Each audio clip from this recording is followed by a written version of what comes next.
Ni soma manala mandavantona atuluiare susure andawariara kifure revy amin'io mafana kateleno tata sy mama rapitsy fo tonga tanana fampando amila manala tawasika ifete oetiny sy paramete ampianaro amin'izay le filinina alohana eo antrinina ampiarahana fasy mafana mena ampotsikiala tairao le teo amin'izay e totoanefa mamaye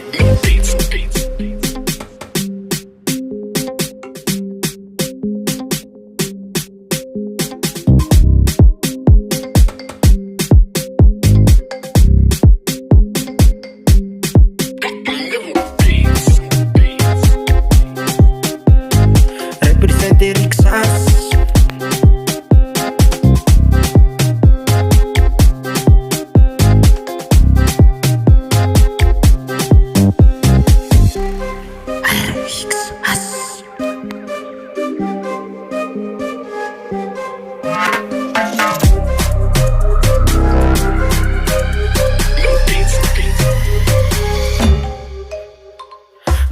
sofa mamaye spetsaka fanakiraye ararote fenanty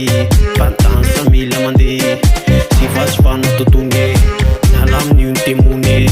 saky amin'io amandeha vasokolikisa be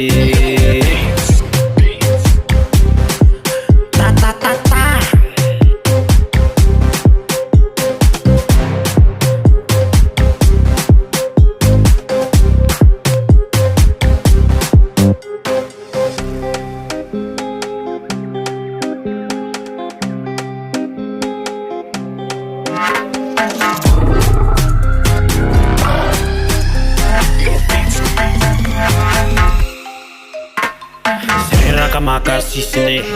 RXH wantupune manala tawolo mpukuna